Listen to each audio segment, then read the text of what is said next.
Bom dia, pessoal. Vamos de BTC na manhã desse domingo, 23 de fevereiro. Agora na Espanha, 10 horas e 22 minutos. No Brasil, 6 e 22 da manhã. Gente, eu tô no gráfico de 1 minuto da BTC e basicamente ela não sai do lugar. Se ontem a banda de volatilidade foi ridiculamente estreita, hoje não tem nem o que falar. Ela não consegue perder 96,100 e não consegue avançar para cima de 96,500 e pouco. Tá engolfada pela micro-régua de ontem. Ou seja, isso é um silêncio que precede um mega esporro. E se a gente olhar para o gráfico diário, meus amigos, a gente está indo para o terceiro mês dentro de uma congestão em que a ação do preço está basicamente espremida entre 90 mil e 100 e chegamos a bater 108, 109 nos cumes ali, a última máxima. O primeiro topo ficou em 108,353, o segundo topo ficou em 109,588. Por isso que eu também não me admiro que tem tanta gente desesperada, perdendo a cabeça, porque se a gente voltar no tempo, eu acho que foram raros os períodos onde a BTC acumulou de forma tão longeva, temporalmente falando. Por isso que eu estou reportando aos senhores. Isso aqui, quanto mais longeva for essa acumulação, mais violenta e espasmódica será o movimento de fuga, que vai emprestar proporcionalidade dimensional com o mastro que antecedeu a acumulação. Por isso que eu estou falando. As pessoas estão achando que o Bitcoin vai mandar e-mail, ó, vem cá, entre aqui e fique rico. Não vai ser assim, não vai ter tempo para embarcar. A BTC se move de maneira espasmódica. Só ver o que aconteceu depois da eleição do Trump. A gente não conseguia avançar para cima de 73777. O Trump foi eleito no dia 6 de novembro de 24, em em apenas três candles no diário, a BTC rompeu 73777, foi bater 93 mil. Aí deu uma acumuladinha e rapidamente voou em direção a 108. E aí iniciou essa longa congestão aqui que a gente está protagonizando. Não tem força para cair abaixo de 90, chegou a agulhar para 89,256 no dia 13 de janeiro, mas basicamente entre 90 e 93 é a nossa laje mais brutal em termos de suporte, e 108, 109 virou a nossa aresta superior acumulacional, e a gente segue dando vigência ao que parece ser um grande padrão de acumulação mastro-bandeira que em algum momento vai desenhar uma grande fuga ascendente para algo que deve levar a BTC ali para um patamar acima de 130 mil dólares. Na minha leitura, vai ficar entre 130 e 150 mil dólares. No gráfico diário, ancorado pela banda de VWAP anual, a nossa laje mais poderosa é a base da banda. Agora, a nossa resistência dentro dessa banda de volatilidade é a própria mediana, que está ali. Chegamos a fazer no dia 21 de fevereiro, no dia do hack contra a Bybit, 99,475, mas aí recuamos para testar a base desse range de acumulação ali. Chegamos a bater 94 e pouquinho, mas o corpo real rapidamente avançou para cima da base da banda, que tem defendido muito bem o preço da BTC nesse range de volatilidade. No Renko nada mudou. A BTC basicamente respeitou a base da nuvem de Shimoku no Renko. Aqui é um gráfico atemporal, mas mesmo no gráfico atemporal, vocês vejam que a gente está protagonizando aqui uma longa acumulação. Esse gráfico não tem nenhum compromisso com o transcurso do tempo, mas tão somente com a variação do preço. Mas mesmo no gráfico atemporal, vocês vejam que a gente está desenhando uma bela e longa bandeira de alta. Aqui nos outros time frames, deixa eu botar aqui no 6 horas, a gente segue dando vigência a uma figura triangularizada que tem por centro gravitacional a própria VWAP mensal. Gente, o sujeito para estar fora do mundo cripto diante da longevidade dessa acumulação, por isso que eu não me assusto com a quantidade de subprotozoários e minerais que estão perdendo a paciência, porque se a gente puxar o gráfico lá para trás, vamos botar aqui no gráfico semanal e puxar para trás,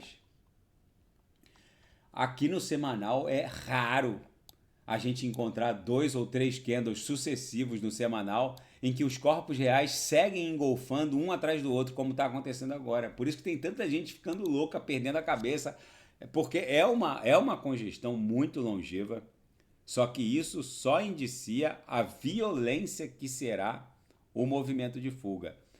E é necessário que os senhores estejam embarcados nas melhores altcoins, porque não haverá um ponto seguro de entrada. Por isso que eu insisto, quem não sabe o que comprar, é só clicar no link abaixo. Gemas Altcoin Alert. Ali eu selecionei as melhores altcoins que vão performar neste ciclo. Gente, na Seara Fática, CEO da Bybit discute a possibilidade de reversão do bloco que gerou o hack contra a Bybit, a reversão na blockchain. Essa discussão, no auge dessa discussão ontem, estava Arthur Reis, Charles Hoskinson, Vitalik Buterin, alguns devs da Ethereum estavam discutindo um fork na blockchain da ETH para dar um freeze nessas ETHs drenadas. O final da conversa, no auge da conversa eu fiz o vídeo de ontem. A Ethereum é a única que não tem moral para falar nada, a Ethereum Foundation, porque assim que eles lançaram o mainnet da Ethereum em 2016, eles sofreram um hack de 3,4 milhões de Ethers, que na época dava um pouco mais de 50 milhões de dólares. O valor em dólar não foi tão expressivo, mas na época era bastante para o mundo cripto e era muito expressivo para o projeto Ethereum. E eles não pensaram duas vezes e meteram um hard fork na rede e aí bifurcaram a Ethereum em duas blockchains. Ficou a Ethereum que a gente conhece hoje, com o consenso Proof of Work na época, que depois da Ethereum Merge, virou a Ethereum que a gente conhece hoje, Proof of Stake, e na época eles bifurcaram a rede, gerou a ETH Proof of Work e a Ethereum Classic.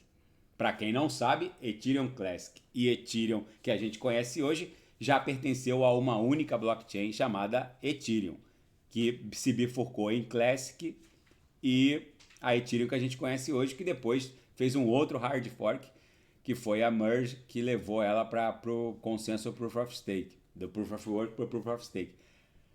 A discussão chegou à conclusão que eu já tinha reportado ontem. O prejuízo para a comunidade, para o mundo cripto, para a descentralização seria tão brutal que não valeria a pena. Eu reportei isso ontem. Um dos principais devs, desenvolvedores da Ethereum, rejeitou todos os pedidos de reversão e de freeze para fazer um hard fork na rede, dizendo que haveria um efeito cascata, principalmente porque os hackers fizeram swap, principalmente na Uniswap, das ETHs pelos recibos de depósito do Liquid Stake da Lido Finance, e com isso eles nem sacaram mais ETH, eles sacaram stablecoins algorítmicas, como o Borrow, porque eles entregaram as STs e ETHs nas pools de lending em Borrow, principalmente da Aave. Então seria um efeito cascata brutal. O Tim Bacon, um dos principais devs da Ethereum Foundation, ele rejeitou veementemente um hard fork na rede para dar um freeze nessas ETHs. A Ethereum é a única que não pode falar nada. Eles não têm nenhuma moral para falar porque eles já fizeram um hard fork na rede para salvar, para congelar 3,4 milhões de Ethers drenados por hackers assim que eles lançaram o mainnet. Mas, abstraindo essa bizarrice que eles mesmos já ultimaram, que foram acusados de advogar contra a descentralização, enfim, na época foi uma loucura, a Ethereum quase foi a zero. Eu entrei no mundo cripto em 2013, assim que eu vi o projeto Ethereum, eu fiquei encantado, comecei a comprar que nem um louco, meu preço médio de compra estava ali, num preço próximo ao preço a um preço que antecedeu o hack, estava ali em 13, 14 dólares. Quando houve o hack, a Ethereum quase foi a zero, eu comprei o mergulho, Mas confesso que fiquei receoso, porque o que aconteceu? Esses 3,4 milhões de Ethers lá em 2016 estavam numa DAO, estavam sendo geridos por um smart contract, que era a grande vitrine da Ethereum, que era justamente propagandear a possibilidade de criar uma virtual machine rodando contratos inteligentes e dApps, e havia um bug, um erro no smart contract que permitiu a drenagem. A exemplo do que aconteceu com o hack de 2016 contra a Ethereum Foundation, porque ela deixou essas ETHs dentro de uma DAO gerida por um smart contract que tinha um erro na codificação e permitiu a drenagem dos recursos pelos hackers. A exemplo do que aconteceu lá em 2016, essa montanha de ETH da Bybit também estava gerida por um smart contract que, por sua vez, dava acesso às ETHs por meio de um cold wallet multi-sig, multi-assinatura. Só que, ao contrário do que aconteceu em 2016, a grande vitrine da Ethereum era vender a possibilidade de rodar smart contracts em blockchain de forma descentralizada, com consenso proof of work da época. Mas os devs da Ethereum erraram o código. Deixaram uma falha no código que permitiu a drenagem das ETHs, de 3,4 milhões de ETHs da DAO. No caso da Bybit, não foi uma falha no código, muito menos uma quebra do código. Foi um golpe. O código permitia a alteração do script, do core script, a partir de um endereço estranho ao endereço do owner, né? do dono do smart contract. E quem iniciou a alteração do smart contract, que geria essa montanha de ETHs que eram acessíveis por cold wallets multisig, quem iniciou a alteração desse smart contract foi um address de Pyongyang. Estranho, como podia ser qualquer address de qualquer um. E um dos diretores da Bybit aceitou a alteração no smart contract e ali, com meros centavos de dólar, ele entregou a titularidade dessas ETHs para um address de Pyongyang, do grupo Lazarus. Ou seja, foi um golpe, na verdade, que mostra a fraqueza, a ausência de robustez em termos de segurança. Gente, vocês precisam entender que se vocês não possuem a autocustódia dos seus criptoativos, vocês não possuem nada. Not your keys, not your coins. Esse exemplo icônico desse hackeamento contra a Bybit só reforça o que eu venho falando. Vocês precisam autocustodiar os seus ativos. Qualquer CeFi, qualquer exchange do mundo sofre dezenas, se não centenas de tentativas de ataques de hackeamento todos os dias. Os hackers não têm pressa. Como aconteceu com a Binance, que drenaram 7 mil BTCs da Binance. E na época a Binance também falou em hard fork na blockchain da BTC para reverter. Gente, vocês precisam entender o seguinte: o prejuízo para o mundo cripto seria muito grande. O hackeamento contra a Binance foi muito mais sofisticado, porque eles nem hackearam a Binance, né? Hackearam uma empresa terceirizada que hospedava as chaves de API dos usuários, que autorizavam, por sua vez, negociação dentro da plataforma. Então, os hackers hackearam as chaves de API e as chaves de API nem davam acesso ao withdrawal, né, ao saque dos recursos, mas eles foram lá nos pares de menor liquidez e basicamente criaram ali a liquidez necessária para drenar as BTCs. Né? Se você for num par que não tem muita liquidez e ficar colocando muita liquidez de um lado do book, você basicamente faz uma sequência inacreditável de trades vencedores e acaba drenando também a liquidez dos pares, como foi o que aconteceu. Quando os hackers tinham 7 mil BTCs, eles foram lá e sacaram. O fato, gente, é o seguinte: os hackers não têm pressa, os hackers são pacientes. Se eles identificarem qualquer vulnerabilidade, eles vão drenar as wallets das CeFis.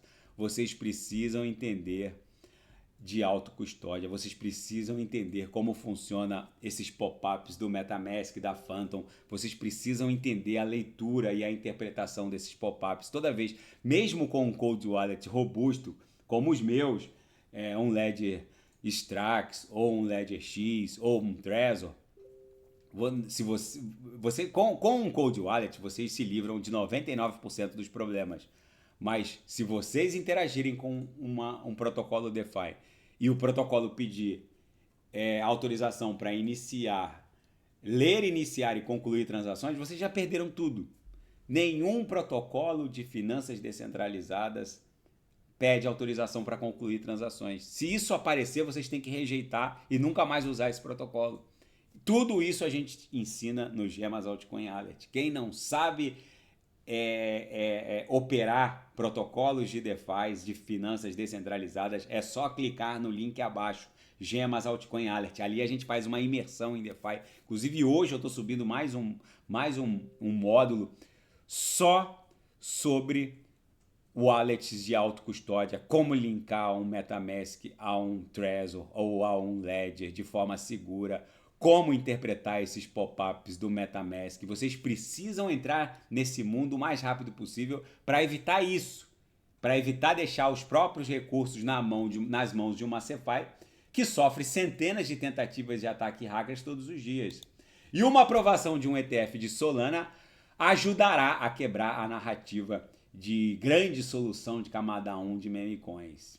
Isso é necessário. A Solana, para quem não sabe, é o berço de gestação de 99% das meme coins, mas a Solana também é o berço de gestação de grande parte desses protocolos de finanças descentralizadas de terceira geração, uma Camino, enfim.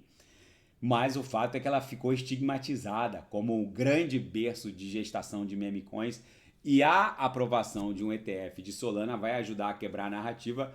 Alguns analistas que estão acompanhando os pedidos de ETFs de Solana junto à SEC não tem dúvida nenhuma de que até junho, no máximo julho, já haverá um ETF de Solana no mercado à vista TradeFi norte-americano. Na seara geopolítica e finanças internacionais, o Warren Buffett está rapidamente se desfazendo de ações, acumulando dinheiro. Ele não para de vender. O investidor Warren Buffett, que já tem 94 anos, conhecido como o Oráculo de Omaha, agora já vendeu uma participação no Bank of America de bilhões de dólares, segue vendendo principalmente ações de bancos. Ele ainda tem uma participação muito expressiva na American Express, a administradora de cartão de crédito, mas a Berkshire Hathaway nunca esteve sentada em cima de tanto dinheiro. Basicamente, ele estaria transferindo as decisões de investimento para Greg Abel, que, segundo ele, seria o seu sucessor natural no comando da Berkshire Hathaway. Ele tem 94 anos, ele ainda está com um tirocínio muito aguçado, mas o fato é que essa montanha histórica de dinheiro já está sentado em 334 bilhões de dólares, é histórica para Berkshire Hathaway. Eles nunca estiveram tão desposicionados na história, ninguém sabe exatamente o que ele está antevendo ou aprontando. Vamos ver exatamente como isso vai se desdobrar. E Elon Musk agora mudou o jogo, ele exige que os funcionários federais norte-americanos expliquem a utilidade dos seus empregos ou serão demitidos. Os funcionários têm uma semana para tentar explicar no que eles seriam melhores que uma eventual interface de AI e o que eles fizeram na última semana, no último mês e no último ano. Elon Musk alertou que os funcionários do governo federal norte-americano devem divulgar o que fizeram na última semana, no último mês ou no último ano ou serão demitidos. As instruções de questionamento foram autorizadas pelo presidente Donald Trump. O Elon Musk está convencido de que 95% da folha salarial federal norte-americana é absolutamente inútil e perfeitamente substituível por uma interface de AI. É o novo normal. Lembrando que foi o Elon Musk, há poucos dias atrás, disse que queria transferir o Estado norte-americano de uma dimensão física, né? De prédios que se pode tocar, né? De uma dimensão tangível, né? Funcionários que se pode encostar, né? Não tentem encostar em nenhum funcionário federal norte-americano, que vocês vão ser presos, mas enfim, ele quer criar uma dimensão virtual do Estado federal norte-americano, do Estado Nacional. Ele quer, basicamente, se os Estados Unidos forem atacados por milhões de ogivas nucleares, o Estado norte-americano continuaria funcionando em grandes clouds, em nuvens, com interface de AI. Enfim, o Elon Musk é meio maluquinho. E os alemães vão às urnas agora nesse domingo. A Alemanha começa a votação e os analistas sugerem uma guinada em direção à direita. Para quem não sabe, a Alemanha do pós-guerra, ela possui uma linha sanitária, né, ideológico-político-sanitária, que é conhecida como a Brandmauer, ou linha de contenção, em que há um acordo implícito entre todos os setores políticos da Alemanha do pós-guerra, em que se houver qualquer possibilidade, por menor que seja, da extrema-direita ou da nazi extrema-direita tentar voltar ao poder, todos se uniriam para estabelecer essa contenção, porque está acima de algo não aceitável. Simplesmente os alemães eles têm vergonha do que aconteceu durante a Segunda Guerra Mundial. Então essa Brandmauer, que é a linha de contenção, agora está perigosamente sob questionamento ou sob risco existencial, porque os analistas dizem que facilmente essa AfD, né, ou a Alternative für Deutschland, ou Alternativa para a Alemanha, liderada pela Alice Wendel, vai conseguir um segundo lugar histórico que vai colocar em risco a Brandmauer, ou a linha de contenção, que é uma estrutura crucial para a sanidade e regularidade política da Alemanha. Mas uma série de fatores e contextos políticos, econômicos e sociais, como a grave crise energética da Alemanha, a grave crise econômica da Alemanha, uma recessão iminente, tudo isso, porque os alemães, basicamente, com dinheiro, eles não estão nem aí para a política. Agora, os alemães sem dinheiro, a coisa é muito diferente. Então vamos ver exatamente como serão os resultados dessas eleições de hoje. Gente, a BTC aqui no gráfico diário segue desenhando um grande padrão mastro-bandeira. Eu volto a lembrar, isso aqui está funcionando como uma mola, e essa mola, quanto mais longeva for essa acumulação, mais violenta será essa movimentação de fuga. Eu insisto com os senhores, quem não sabe o que comprar é só clicar no link abaixo, Gemas Altcoin Alert.